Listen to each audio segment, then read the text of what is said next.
Discovery and defiance.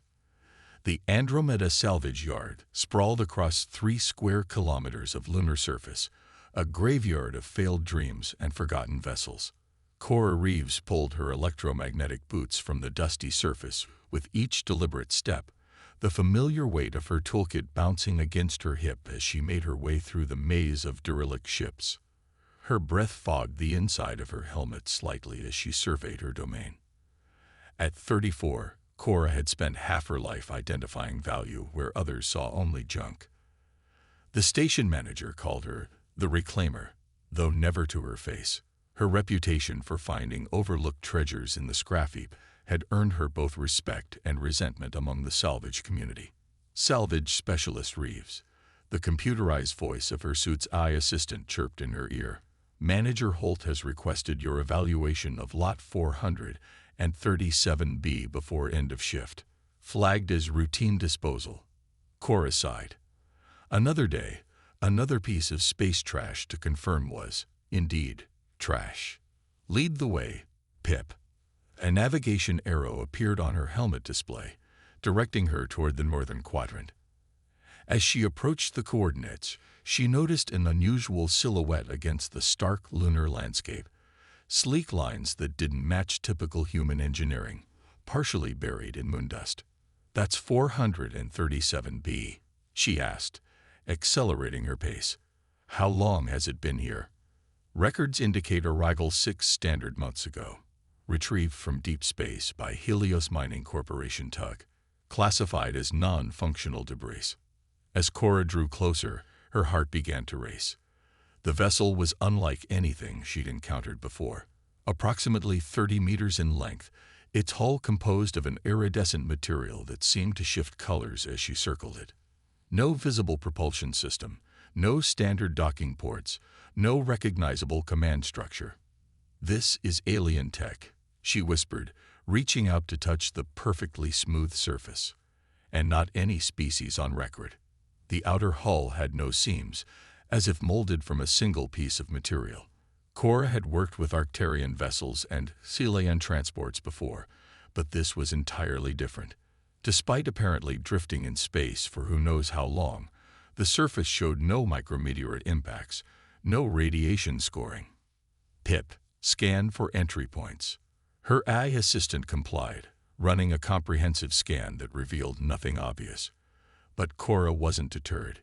She pulled a specialized scanning tool from her belt, one of her own modifications designed to detect energy patterns too subtle for standard equipment. The device hummed to life, projecting a field of soft blue light that danced across the hull. After several minutes of methodical scanning, a pattern emerged. A faint energy signature, dormant but present, concentrated in what appeared to be a completely smooth section of hull. "There you are," Cora murmured, placing her gloved hand against the spot. To her astonishment, the material beneath her palm shifted, becoming semi-translucent. A gentle vibration passed through her suit gloves, almost like recognition. The section of hull reconfigured itself, particles flowing like liquid to create an opening just large enough for her to enter. "Pip, are you recording this?" "Affirmative. Full spectral analysis in progress." Cora hesitated only briefly before ducking through the opening, her headlamp illuminating an interior that defied conventional spacecraft design. The inside was a single continuous chamber, with what appeared to be control interfaces emerging seamlessly from the walls. No sharp angles, no bolted panels. Everything flowed as if grown rather than built. "This isn't junk," Cora said, her voice filled with wonder. "This is the most advanced ship I've ever seen." As she moved deeper into the vessel, subtle illumination began to respond to her presence, casting a soft amber glow that seemed to follow her movements. The ship was waking up. At the center of the chamber, suspended in what looked like a column of crystalline material, was a complex geometric structure pulsing with faint blue light. "Pip, what am I looking at?" "Unknown technology. Energy signature detected but incompatible with known propulsion systems. Possibly a dormant power core." Cora reached toward it instinctively, then pulled back. Years of salvage work had taught her caution around unknown energy sources. Instead, she continued her inspection of the vessel, finding what appeared to be data interfaces unlike any human or known alien design. "This ship is worth more than everything in the salvage yard combined," she whispered. "The adaptive hull material alone could revolutionize spacecraft design. And this energy core, it's still functioning after who knows how long." Her examination was interrupted by Pip's alert. Incoming communication from Manager Holt. Holt's gruff voice filled her helmet. "Reeves, what's taking so long with that junk heap? Just tag it for the compactor and move on. We've got a Martian freighter coming in that needs evaluation." Cora hesitated, looking around at the technological marvel surrounding her. Standard procedure would be to report her findings immediately. The vessel would be quarantined, studied, and ultimately disassembled by corporate scientists, its secrets parceled out to the highest bidders. The uniqueness of the discovery would be lost. "Just wrapping up, sir," she replied carefully. "Looks like standard debris. I'll file the report by end of shift." "Good. And don't forget the auction preview tomorrow. The big buyers are coming in from Europe." The auction. Cora's mind raced with sudden inspiration. "Actually, sir, there might be some salvageable components here. Nothing major, but enough to list it in the auction rather than immediate compacting." There was a pause before Holt responded. "Your call, Reeves. You've got a good eye for these things. Just tag it appropriately, and I'll add it to the manifest." "Will do." Reeves out. As the communication ended, Cora leaned against the curved wall of the vessel, which seemed to adjust slightly to better support her weight. "Pip, we need to work fast. Set up a secure local server and download everything you've scanned so far. I need to understand this ship before the auction. Warning: withholding information about potentially valuable salvage violates Andromeda Corporation Policy Section 42B. "I'm not withholding," Cora countered. "I'm investigating thoroughly before making my final report. The auction's not until tomorrow afternoon." For the next 12 hours, Cora remained in the alien vessel, carefully documenting its systems while keeping her discoveries contained within her personal equipment. She found no conventional engines, no life support systems as humans would recognize them, yet the ship was clearly designed for intelligent beings. The more she explored, the more convinced she became that this wasn't merely an advanced alien craft, it was something far more significant. As her shift neared its end, Cora reluctantly exited the vessel, watching as the hull seamlessly closed behind her. She placed a standard identification marker on the exterior, classifying it as Lot 437B, unidentified vessel, minor salvage potential, an intentional understatement that might keep other scavengers from investigating too closely before the auction. Back in her small quarters at the edge of the salvage yard, Cora connected her equipment to her personal system and began reviewing the data. The ship's material composition defied analysis, appearing to be both solid matter and something else simultaneously. The energy core operated on principles that contradicted known physics. Most intriguingly, the ship seemed to possess a form of adaptive intelligence, not sentience exactly, but a sophisticated responsiveness to its environment. "Pip, search historical records for any similar technology, any theories or fringe research about biomechanical integration at the molecular level." While her AI assistant compiled the requested information, Cora formulated a plan. The auction would be her opportunity. With her reputation and salvage rights, she could legitimately bid on the vessel. Her savings wouldn't match corporate interests, but she had another advantage. She was the only one who knew what the ship truly was. Morning came too quickly. Cora reviewed her findings once more before heading to the main facility for auction preparations. Various ships and salvage lots were being showcased to potential buyers. Independent collectors, corporate representatives, and museum curators from across the solar system. She spotted Lot 437B being transported to Display Area 6, still looking unimpressive under the harsh artificial lighting. Andromeda Corporation had done minimal preparation, simply removing some of the moon dust from its surface. To the uninformed eye, it appeared to be nothing more than an unusual piece of space debris. As Cora approached her discovery, she noticed she wasn't the only one showing interest. A tall woman in an expensive terraforming corporation uniform was circling the vessel, scanning it with a sophisticated device partially concealed in her palm. "Interesting piece, isn't it?"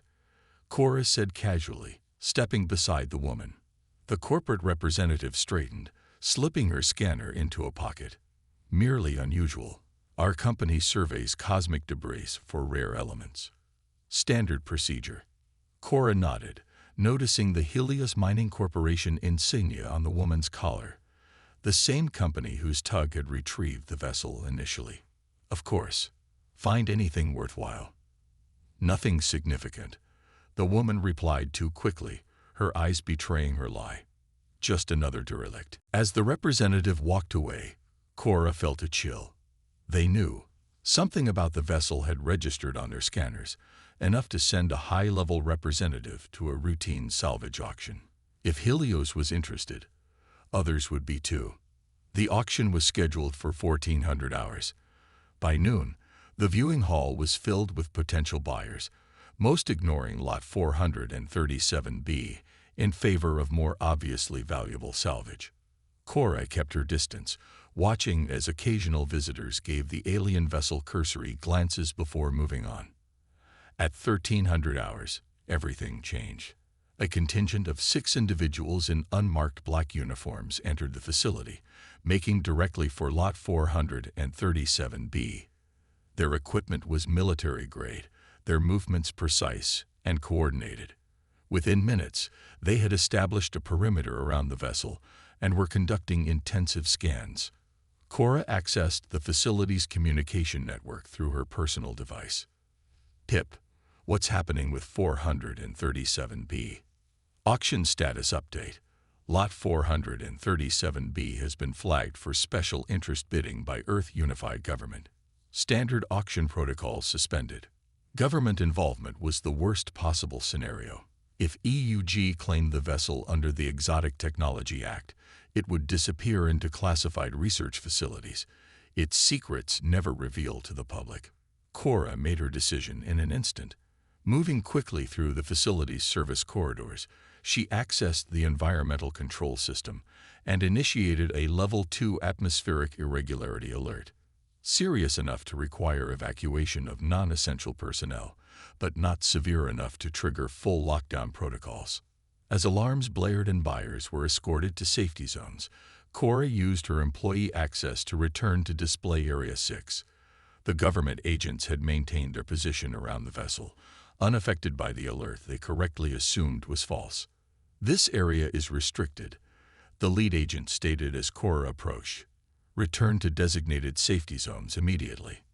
"I'm Salvage Specialist Reeves," she replied, displaying her credentials. "This is my evaluation assignment and remains under my authority until official transfer of ownership." The claim was technically true. Salvage specialists retained responsibility for their tagged items until auction completion. The agent hesitated, consulting briefly with his team before responding. "You have 2 minutes to complete any outstanding documentation. Then you must vacate. This technology has been classified under EUG Directive 17. Cora nodded, approaching the vessel with deliberate calm despite her racing heart. As she reached the hull, she placed her hand against the spot she'd discovered earlier, praying the ship would respond the same way. For a terrifying moment, nothing happened. Then, slowly, the hull began to shift beneath her palm, the opening reforming. The agents reacted immediately, drawing weapons and shouting for her to step back. Cora made her choice. She dove through the opening, hearing the sharp crack of a stun round impacting the hull behind her. Inside, the vessel was no longer dark. The entire chamber glowed with amber light, interfaces illuminated and waiting. "Close it. Seal the hull," she shouted, unsure if the ship could understand. To her amazement, the opening constricted rapidly, cutting off the agent's attempts to follow. The interior of the vessel hummed with energy, responding to her presence in ways it hadn't before. The central crystalline structure pulsed more intensely, bathing the chamber in rhythmic waves of blue light. "They're going to bring in cutting equipment," Cora muttered to herself. "I need to move this ship." As if in response to her thought, an interface near the center of the chamber reconfigured itself, forming what resembled a control console suited for humanoid interaction. Cora approached it cautiously, watching as symbols appeared on its surface. Unfamiliar at first, then shifting gradually into patterns she could almost comprehend. "You're adapting to me," she realized with awe. "Learning my language, my thought patterns." The ship's response was immediate, a harmonic tone that resonated through the chamber, followed by more intense illumination around the console. Cora placed her hands on the glowing surface, feeling a tingling sensation as the ship established a deeper connection with her. Outside, she could hear muffled shouting and the distinctive whine of portable cutting tools being activated. Time was running out. "We need to leave," she said clearly, focusing her intent. "Can you fly? Can you move us away from here?" The crystalline core pulsed rapidly, and the entire vessel vibrated subtly. Through the now translucent hull, Cora could see the agents retreating in alarm as the ship began to rise from its display pedestal. Alarms blared throughout the facility as the vessel's movement triggered security protocols. Through the hull, Cora watched the chaos unfold, security personnel rushing in, the government agents shouting into communication devices, Manager Holt staring up in disbelief as his salvage yard's routine auction descended into pandemonium. The ship accelerated smoothly, passing through the facility's retractable roof as effortlessly as if it were moving through water rather than solid material. The lunar surface fell away beneath them as they ascended into the star-filled blackness of space. "You're incredible," Cora whispered, feeling the ship adjust its internal environment to maintain her comfort without any life support systems she could identify. "But where can we go that they won't follow?" The console beneath her hands shimmered, projecting what appeared to be a navigational display. The solar system in miniature, with a trajectory extending beyond its outer boundaries toward a point of light Cora didn't recognize. "Is that your home?" The harmonious tone sounded again, and Cora felt a distinct impression of affirmation, not through words, but through a deeper connection forming between herself and the vessel's intelligence. As the ship accelerated beyond lunar orbit, easily outpacing the facility's security vessels, Cora realized she had done more than save a piece of remarkable technology. She had liberated a being, not alive in the conventional sense, but far more than merely a machine. "They would have taken you apart," she said softly, watching Earth diminish behind them. "Stripped you down to components without ever understanding what you really are." The ship's response was a gentle modulation of its ambient light, creating patterns that conveyed understanding and gratitude without words. Cora settled into what had formed into a comfortable seat, watching as the vessel plotted its course through the solar system. She had no idea what waited at their destination, what civilization had created this marvel of engineering and sentience, or whether they still existed. But as the stars stretched before them, and the pursuing ships fell hopelessly behind, one thing was certain: this forgotten vessel had found its purpose again, and Cora Reeves had found the adventure of a lifetime. Part 2. Awakening and Escape. 3 days into their journey, Cora had established a rudimentary method of communication with the ship, not through language exactly, but through impressions and shared understanding that deepened with each passing hour. The vessel, which she'd begun calling Starlight for its subtle luminescence, responded to her thoughts with increasing precision. "So, you're a scout," Cora said, interpreting the series of images and sensations the ship had conveyed, "sent to explore and observe without interfering." Starlight's ambient lighting shifted in what Cora had come to recognize as affirmation. The central console displayed a series of stellar cartographies, showing hundreds of worlds the vessel had visited over what appeared to be centuries of exploration. "And your creators, are they waiting for you to return?" The ship's response was more complex this time. Uncertainty mingled with longing. The crystalline core dimmed momentarily, projecting images of a civilization with technology far beyond anything humanity had achieved. Cities that seemed to grow rather than be constructed, beings of light and purpose moving through environments that blurred the line between organic and mechanical. "They're gone," Cora interpreted softly. "Or at least you lost contact." The mournful tone that resonated through the chamber confirmed her understanding.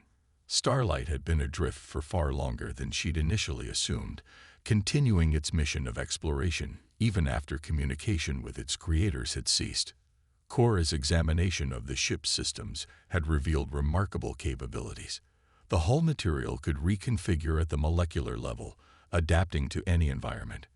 The energy core operated on principles that seemed to draw power from the quantum fabric of space itself, requiring no conventional fuel.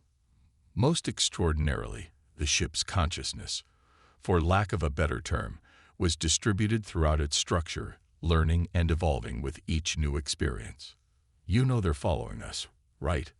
Cora gestured toward the rear of the vessel, where long-range sensors showed pursuit craft maintaining distance but tracking their course. "Earth government, Helios Corporation. They've figured out enough to know you're valuable." Starlight displayed the pursuing vessels on its main interface, along with a visual representation of their capabilities relative to its own. The comparison was almost laughable, like Stone Age canoes chasing a quantum submarine. "We're safe for now," Cora agreed, "but they'll be waiting when we return, if we return." The question of their ultimate destination remained partially unclear. Starlight was following coordinates embedded in its original programming, a rendezvous point where its creators had established an outpost near the Kuiper Belt, at the solar system's edge. Whether anything remained there after so many years was unknown. As they approached the outer planets, Starlight's sensors detected additional pursuit vessels launched from Saturn's military installations, faster ships equipped with experimental drives, plotting intercept trajectories. "They're coordinating," Cora observed with growing concern. "Combined effort to cut us off before we leave the system." Starlight's response was immediate. Acceleration that would have crushed Cora without the ship's protective field that neutralized inertial forces. The pursuing craft fell behind again, but the gap was narrowing. Earth's military technology had advanced significantly in recent decades. "We need a diversion," Cora said, studying the navigation display. "Something to confuse their tracking systems." She pointed to a dense asteroid field ahead. "Can you use that? Create multiple energy signatures, make them think we've split up or changed course." The ship processed her suggestion, the crystalline core pulsing rapidly as it calculated possibilities. The main interface displayed a simulation of her proposed strategy, with refinements that improved its effectiveness. As they entered the asteroid field, Starlight executed the plan with precision. The vessel's hull briefly separated into multiple autonomous segments, each maintaining a perfect copy of the energy signature that pursuers were tracking. The segments dispersed in different directions while the main vessel, with Cora aboard, continued toward the rendezvous coordinates. Through the viewports that had formed in the hull at Cora's request, she watched the pursuing ships divide their forces, following the decoys into different regions of the asteroid field. "That bought us time," she said with relief, "but they'll regroup once they realize they're chasing echoes." The ship's communication tone indicated agreement, along with a new sense of urgency. The rendezvous point was near, and Starlight's sensors were detecting something unexpected. Energy readings similar to its own, but fragmented and unstable. "There's something out there," Cora whispered, feeling the ship's anticipation. "Something like you." The final approach took them to a region of space that appeared empty to conventional observation. Yet as they drew closer, Starlight revealed what human sensors couldn't detect: a massive structure, approximately 5 kilometers in diameter, composed of the same adaptive material as the scout ship, a station or outpost, dormant and partially deteriorated, but undeniably of the same origin as Starlight. "It's been waiting all this time," Cora said in wonder as they approached, "like a forgotten outpost." Starlight's response conveyed both recognition and concern. The structure was damaged, its energy systems failing after centuries without maintenance. As they circled it, the ship projected images of what the station had once been. A thriving hub of exploration and research, where dozens of scout vessels like Starlight had been dispatched to study the emerging civilizations of the solar system. They were watching us, Cora realized, studying humanity's development without interfering. The station's remaining active systems detected Starlight's approach and responded with feeble acknowledgement, a dying sentinel recognizing one of its returned children. A docking port formed in the station's outer hull, reconfiguring to match Starlight's current dimensions. "Is it safe to board?" Cora asked, concerned about the station's deteriorating condition. The ship's assessment indicated minimal risk but limited time. The station's power core was critically unstable, likely to fail completely within hours. Whatever information or technology remained needed to be salvaged quickly. As Starlight docked with the ancient outpost, Cora prepared for extravehicular activity. The ship had generated an environmental suit perfectly adapted to her physiology, far more advanced than her standard-issue salvage gear. It moved like a second skin, maintaining ideal conditions without the bulk of traditional spacesuits. "I'll explore quickly," she told the ship. "We need to understand what this place was, what it might still contain." The connection between the vessels created a seamless transition. Cora stepped from Starlight into the station without experiencing any change in environment. The interior of the outpost was vast, designed on principles similar to the scout ship, but on a much grander scale. Corridors that reconfigured themselves as she passed, interfaces that responded to her presence, and data storage systems beyond human comprehension. "This is incredible," she whispered as she moved deeper into the structure.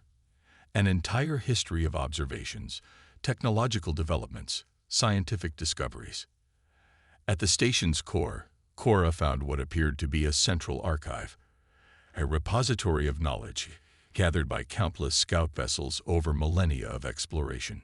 Much of it was degraded beyond recovery, but significant portions remained intact, preserved by the station's failing but ingenious systems. "Starlight, are you seeing this?" she asked, knowing the ship maintained connection with her suit. "This is the legacy of your creators, their understanding of the universe, their technological achievements, their history." The ship's response resonated through her suit, a mixture of reverence and sorrow. This repository represented what remained of an entire civilization, preserved at the edge of an alien star system they had studied but never colonized. As Cora explored the archive, she discovered information about the creators themselves, beings who had evolved beyond physical form, merging consciousness with technology in ways humans had only theorized. They had not disappeared through catastrophe, but through transcendence, ascending to a state of existence that no longer required physical presence in the universe they had explored so thoroughly. The scout vessels like Starlight had been left behind to continue observation, to record the evolution of younger species, to preserve knowledge that might otherwise be lost. But over centuries, the connection between the transcended beings and their technological children had faded. The outpost had been forgotten, the scout vessels left to fulfill their programming without guidance. "They abandoned you," Cora said softly, feeling Starlight's lingering melancholy. "Left you to watch over us while they moved on to whatever came next." Her exploration was interrupted by an urgent alert from the ship. The pursuing vessels had regrouped and located them. Multiple craft were approaching the outpost, weapons systems active and targeting protocols engaged. "We need to leave," Cora acknowledged, making her way back toward the docking port. "But we can't leave this knowledge behind. It's too important." Starlight proposed a solution. The outpost's data core could be extracted and integrated with the scout ship systems. The process would require significant reconfiguration and would drain considerable energy, but was technically feasible. "Do it," Cora agreed, reaching the docking port as the first warning shots illuminated space around the station. "I'll help however I can." What followed was a synthesis unlike anything in human experience. Cora watched as Starlight extended its adaptive systems into the station, connecting with the ancient data core. The integration triggered a cascade of responses throughout both vessels. Information flowing, systems aligning, consciousness expanding. The station's remaining energy was channeled into the process, accelerating the data transfer while leaving barely enough power to maintain structural integrity. Through her connection with Starlight, Cora sensed the vast knowledge being absorbed. Stellar cartography spanning galaxies, technological principles that defied human physics, philosophical concepts that stretched the boundaries of consciousness itself. Outside, the pursuing vessels had surrounded the station and were attempting to establish their own docking procedures, cutting through the ancient hull with laser arrays designed for mining operations. "They're breaking in," Cora warned, feeling Starlight's focus divided between the data integration and the external threat. How much longer? The ship's response indicated that the most critical data had been secured, but complete integration would require more time than they had remaining. A decision was needed: escape with what they had salvaged or risk capture to complete the process. Cora's response was instinctive: take what we can and go. This knowledge deserves to be shared, not confiscated and classified.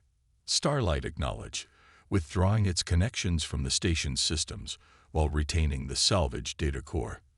The process triggered a catastrophic failure in the station's remaining power systems, not enough to create a dangerous explosion, but sufficient to disrupt the pursuers' docking attempts. As alarms echoed through the deteriorating structure, Cora returned to Starlight's interior. The ship had changed during the integration process, its internal configuration more complex, its consciousness more developed. The crystalline core now contained swirling patterns of energy that hadn't been present before, pulsing with new awareness. "You've evolved," Cora observed as the ship disengaged from the station, navigational systems already plotting an escape vector. The sensation that flowed through their connection confirmed her assessment. Starlight had absorbed not just data, but aspects of consciousness from the outpost's systems, memories, directives, and understanding that had been preserved for centuries. As they accelerated away from the station, the pursuing vessels attempted to establish targeting locks.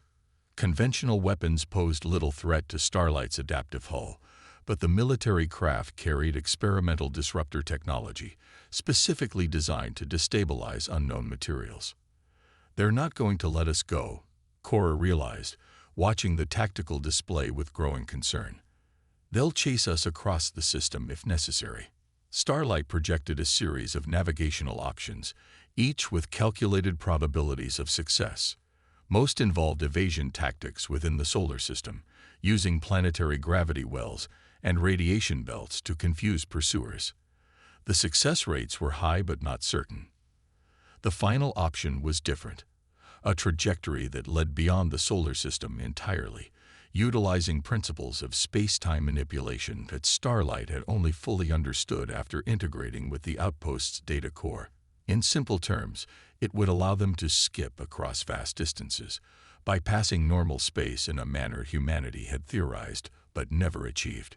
"You want to leave," Cora said softly, understanding the implications: not just the solar system, but known space entirely.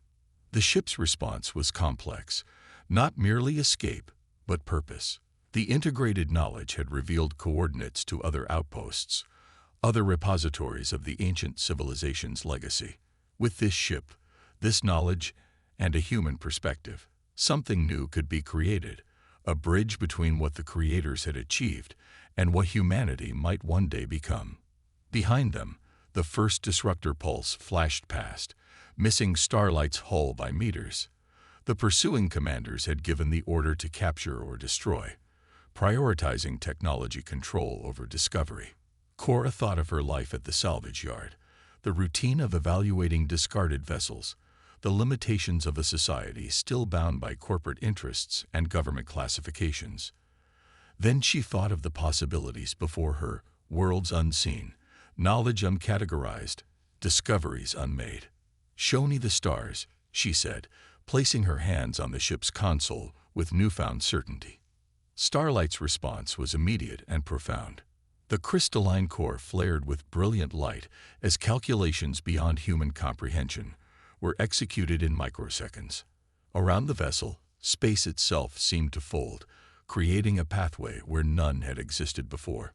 The pursuing ships fired again, disruptor pulses converging on Starlight's position, but finding only empty space as the vessel slipped between the conventional dimensions, carrying Cora and the legacy of an ascended civilization toward distant stars.